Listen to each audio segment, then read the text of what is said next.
जय जय रघुवीर समर्थ।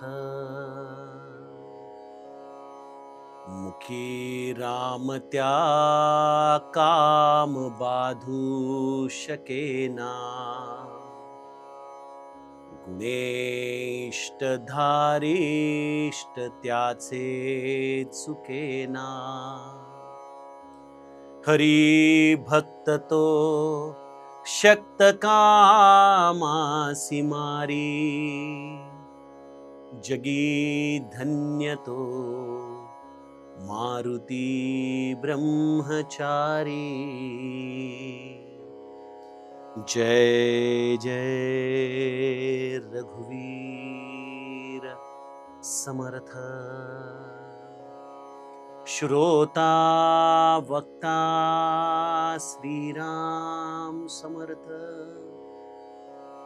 जय जय रघुवीर समर्थ।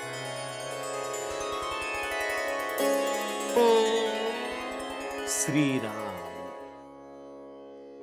आपल्या सर्वांच्या हृदयस्थ वसणाऱ्या आत्मारामास साष्टांग प्रणिपात करून मनोबोध एक अंतरयात्रा हा श्री समर्थ रामदास स्वामी विरचित मनाच्या श्लोकांचा जो आपण चिंतनात्मक मागोवा घेत आहोत। सज्जन हो, आज आपण त्यातील श्लोक क्रमांक 87 याचं चिंतन पाहणार आहोत। राम नामाचा खरा असलेला प्रभाव आम्ही मंडळींनी जाणलाच नाहीये। काय काय प्राप्त होऊ शकतं या रामनामाने। हे रामनाम एक अलौकिक अशी संजीवनी आहे, ज्याच्या आधाराने जीव प्रत्यक्ष भगवंतापर्यंत तर जातोच, परंतु या जीवाला एक विलक्षण विश्राम प्राप्त होतो। त्या विश्रामाची अवस्था प्राप्त होण्यासाठी एकच करायचंय, मुखी राम विश्राम तेथेची आहे। त्या मुखामध्ये हरिमुखे म्हणा, हरिमुखे म्हणा अशी त्याची अवस्था होणं ही खऱ्या अर्थाने त्या मनाला विश्राम प्राप्त होण्याची खूण आहे। समर्थ आम्हाला या रामनामाचं महत्व गेल्या श्लोकामध्ये सांगतायत आणि ह्या श्लोकामध्ये या नामाच्या आधाराने जीव एका विलक्षण अशा उपाधीला प्राप्त करू शकतो। कुठली उपाधी आहे ती आम्हाला आजच्या श्लोकामध्ये समर्थ समजावून सांगत आहेत। मुखी राम त्या काम बाधू शकेना।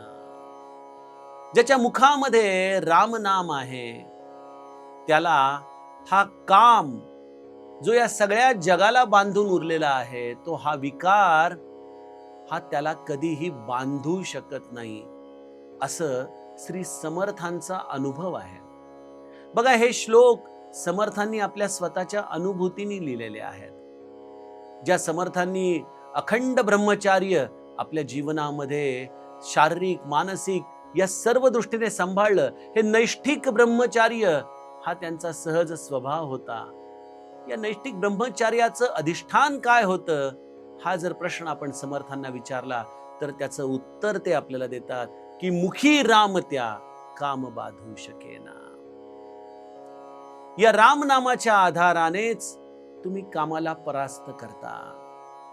बघा, इथं पौराणिक दाखलेचा जरी विचार केला तर मुखी राम अर्थात हे रामनाम ज्याच्या मुखामध्ये आहे, अर्थातच ते शिवतत्व त्याच्या हृदयामध्ये प्रगट होत आहे, कारण शिवतत्वाचा प्राण आहे रामनाम। आणि जिथं शिवतत्व प्रगट झालं तिथं हा कामदेव जळून भस्मसात होणारच।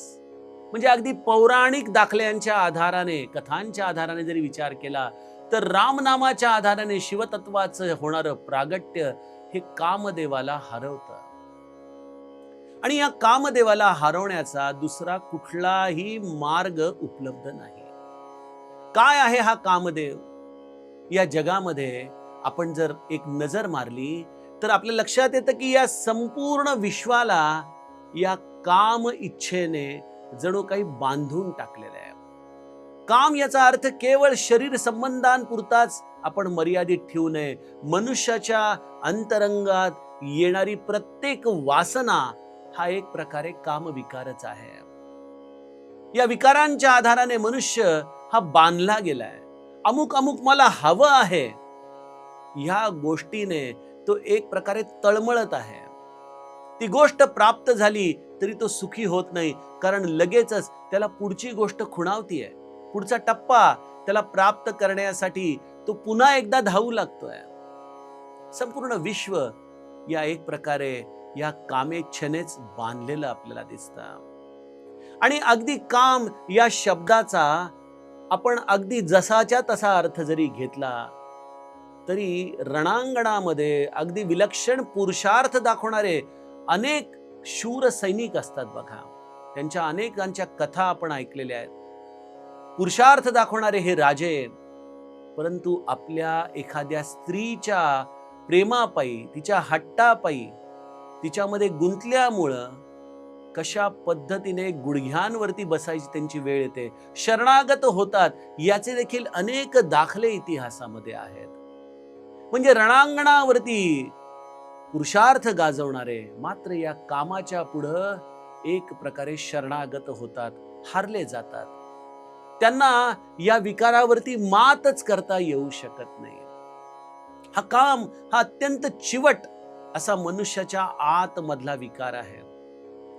आपल्याला असं वाटतं की शरीर कदाचित या विकारांना वृद्धापकाळांमध्ये सोडून देतं, परंतु सज्जनो, लहानपणापासून हे विकार आमच्या बरोबर राहतात आणि या विकारांच्या बरोबरच हे शरीर राहतं आणि या विकारांच्या संस्कारांबरोबरच हे शरीर त्यागलं देखील जातं. मनुष्याला अतिशय त्रास देणारा असा हा कामविकार, आणि याला जिंकण्याचं उत्तर जगामध्ये खरंच कोणाकडे आहे का हो? ज्यांनी याला जिंकलं त्यांनीच त्याचं उत्तर आम्हाला सांगितलं. मुखी राम त्या काम बाधू शकेना. ज्याच्या मुखामध्ये राम आहे त्याला हा काम बाधू शकत नाही. बघा, इथं समर्थांनी फार सुंदर शब्द वापरलाय. एक अनुस्वार जर केला तर तो बांधू होतो आणि जर तो अनुस्वार काढला तर तो बाधू होतो. काम हृदयामध्ये येणं हा प्रापंचिकाचा स्थायी भाव आहे, परंतु असा प्रापंचिक या विकारामुळं बाधित होत नाही ना, त्याची साधना कुठं खंडित होत नाही ना, हा देखील प्रश्न इथं तेवढा चिंतनीय आहे. श्री महाराज काय किंवा इतर सर्व संतांनी आम्हा प्रापंचिकांना या सर्व विकारांच्या आधाराने नियमित पद्धतीने, सम्यक पद्धतीने आपलं जीवन जगण्याचा अधिकार दिलेला आहे. प्रपंच म्हटला की त्यामध्ये स्वाभाविक एक अत्यंत सम्यक असा काम असणं हे देखील गरजेचं आहे. परंतु जेव्हा या कामाची अतिरेकी अवस्था होते त्यावेळेला निश्चितच आमच्या लक्षात येतं की हा कामविकार हा मनुष्याला रामापासून दूर नेणारा ठरतो, त्याची संपूर्ण अधोगती करणारा ठरतो. या कामविकारापासून वाचण्यासाठी समर्थांनी हा सदुपदेश आम्हाला दिला की मुखी राम त्या काम बाधू शकेना. आणि याचं जसं एक उदाहरण समर्थ रामदास स्वामी आहेत, त्याचप्रमाणे श्री महाराजांच्या चरित्रामध्ये एक प्रसंग आहे की जेव्हा मावळत्या सूर्याचा प्रकाश श्री महाराजांवरती पडलेला असतो आणि त्याला पाहताना श्री महाराज म्हणतात की ज्याला ओंकार ओंकार म्हणतात तोच हा सूर्य भगवान. त्या भगवंताने एक कामाला जिंकलं आणि अस्मादिकांनी कामाला जिंकलं. अस्मादिक म्हणजे अर्थातच श्री महाराजांनी या कामविकाराला जिंकलं. असं श्री महाराज अत्यंत निष्ठापूर्वक जेव्हा हे वाक्य उच्चारतात याच्या मागे एकच कारण होतं, कारण श्री महाराज भगवंताच्या नामाशिवाय एक क्षण देखील राहिले नाही, एक क्षण देखील. यापेक्षा अजूनही काय दाखला हवा? ज्याच्या मुखामध्ये अखंड राम नाम आहे त्याच्या जीवनामध्ये त्याला कामविकार बाधू शकत नाही, त्याला तो कामविकार कधीही बांधू शकत नाही. गुणे इष्ट धारिष्ट त्याचे चुकेना. काय होतं? राम नाम मुखामध्ये आलं की हे राम नाम एक विलक्षण ऊर्जामय असं बीज आहे. या कामविकाराला हरवणं एवढं सोपं नाही. मी आपल्याला म्हटलं ना की रणांगणावरती पुरुषार्थ दाखवणारे, परंतु आपल्या या शयनखान्यामध्ये मात्र एखाद्या स्त्रीच्या चरणांवरती गडाबडा लोळतात, याचं कारणच असं आहे की त्या कामविकाराची सेना ही अत्यंत प्रबळ असते, अत्यंत चिवट असते, धूर्त असते. अनेकदा तो विकार कधी कधी वेगवेगळ्या रूपांमध्ये आपल्या समोर येतो आणि आपल्याला तो कधी नेस्तनाबूत करतो हे आपल्यालाच कळत नाही. आणि त्यासाठी संतांनी एक गोष्ट सांगितली, अखंड सावधानता, अखंड सावधानता. प्रत्येक भावनेचं निरीक्षण करून, अभ्यास करून आपण आपल्या साधनेला निरंतर आपल्या मुखाशी जतन करणं, ही सावधानता फार गरजेची आहे. ज्याने हे सावधानतेने नाम जतन केलं, ते नामाचं बीज या कामविकाराच्या सैनिकांशी सतत लढण्यासाठी त्याला पुरवठा करत राहतं. गुणेइष्ट धारिष्ट त्याचे चुकेना. या कामविकाराला हरवण्यासाठी विलक्षण धारिष्ट लागतं बघा. खूप धीटपणा लागतो आपल्या हात. आणि तो धीटपणा, ते धारिष्ट, ते केवळ या गुणांना या रामनामाच्या मुळच प्राप्त होऊ शकतं. अन्यथा त्याला या कामविकारावरती विजय मिळवणं हे अशक्य आहे. समर्थ आम्हाला हा अनुभवाचा प्रांत सांगतायत. सज्जनो, आज देखील अनेकांच्या जीवनामध्ये जर हा विकार त्यांना त्रस्त करत असेल, तर याचं एक साधं उत्तर आहे की आत्ताच्या क्षणापासून तुम्ही रामनामाला लागा. कारण रामनाम कसं आहे? बंदऊ नाम राम रघुबर को, हे तू कृसानु भानु हिम करको. त्यामध्ये कृसानु आहे, त्यामध्ये अग्नी आहे. आणि हा अग्नी जसा महादेवाचा तिसरा नेत्र या कामदेवाला जाळून भस्मसात करतो, त्याप्रमाणे रामनामामधलं हे अग्नी तत्व या कामविकाराला जाळून भस्मसात करतं. सज्जनो, यासाठी काही गोष्टी आपल्याला आचरणात देखील आणाव्या लागतात. राम नाम घेणाऱ्या माणसाने थोडंसं मनाला अनुशासन लावावं लागतं, ज्याच्यामुळं कामाला उत्तेजना मिळेल, ज्याच्यामुळं काम विचारांना चालना मिळेल. असे लोक, असे विचार, असं साहित्य, अशी दृश्य, या सगळ्यांपासून साधकाने स्वतःला दूर ठेवलं पाहिजे. निरंतर सत्संगामध्ये राहण्याचा त्याने प्रयत्न केला पाहिजे. बघा, कुसंगती काही क्षणांची अजामिळाला मिळाली. खरं तर अजामिळ हा अत्यंत निष्ठावंत ब्राह्मण होता, पण काही क्षण त्या वेश्येचं दर्शन काय झालं आणि त्यातून त्याची जी अधोगती सुरू झाली, ते चरित्र आपण जाणताच. त्यामुळं इथं साधकाने थोडासा विवेक, जो विवेक देखील पुन्हा रामनामातूनच येतो, पण अत्यंत सावधानतेने तो विवेक ठेवला पाहिजे. आणि तरी देखील जर आतून कामविकार त्रास देऊ लागला ना, तर त्याला पूज्य बाबांनी दोन मार्ग सांगितले. एक आहे सप्रेशन आणि दुसरा आहे सब्लिमेशन. सप्रेशन म्हणजे दाबून टाकता यायला पाहिजे, आणि हे दाबून टाकण्यासाठी लागतं ते धारिष्ट. गुणे इष्ट धारिष्ट त्याचे चुकेना. इथं आमचं हा कामविकारापुरी मनुष्याची वृत्ती चळता कामा नये, हे चलन होऊ नये, यासाठी मुखी नाम निरंतर असणं हे अत्यावश्यक आहे. सावधानता असणं अत्यावश्यक आहे. सत्संग असणं अत्यावश्यक आहे. आणि या धारिष्टाच्या आधाराने मनुष्य या कामविकाराला दाबून टाकू शकतो. आणि सब्लिमेशन मध्ये तुम्ही त्या विकाराला वळवू शकता, चॅनलाइज करू शकता. वेगवेगळ्या प्रकारांच्या असलेल्या या गोष्टींमधून मनुष्य त्या भावनेपासून लांब जाऊ शकतो. जसं आपण म्हणतो ना की जरा हवा पालट करून या, तुमची तब्येत नीट होईल, त्याप्रमाणे सज्जनो सब्लिमेशन म्हणजे मनाला वेगळ्या विचारांमध्ये गुंतवण्याची सवय. मग आपल्याला जर या कामाच्या आधाराने कुठेतरी विकाराची निर्मिती होती असं वाटतंय ना, तर अशा वेळेला ते मन तिथून बळजबरीने काढून आपल्याला रूपाचंच ध्यान जर करायचं असेल, तर भगवंताच्या रूपाचं ध्यान करावं. भगवंताला आपण अगदी चरण पादुकांपासून ते मस्तकापर्यंत पूर्ण निहाळावं. त्याच्या त्या सुंदर रूपाची छबी आपल्या हृदयामध्ये साठवावी. सज्जनो, हे आहे सब्लिमेशन. गुणे इष्ट धारिष्ट त्याचे चुकेना. आणि या हरिभक्ताची ही अवस्थाच अशी असते की हरिभक्त तो शक्त कामा असी मारी. हा हरिभक्त त्यामुळं अशा पद्धतीने सशक्त होतो. तो कधी अशक्त राहत नाही. तो नित्य आपल्यामध्ये एवढं सामर्थ्य निर्माण करतो की तो त्याला धारिष्ठाने दाबून टाकेल, विवेकाने त्याचा विचार बदलून टाकेल, सावधानतेच्या आधाराने तो स्वतःला इंद्रिय विमुख करेल आणि तो आपल्या मुखामधल्या नामाच्या ऊर्जेच्या आधाराने निरंतर त्या कामाला पराभूत करेल. हरी भक्त तो शक्त कामासी मारी.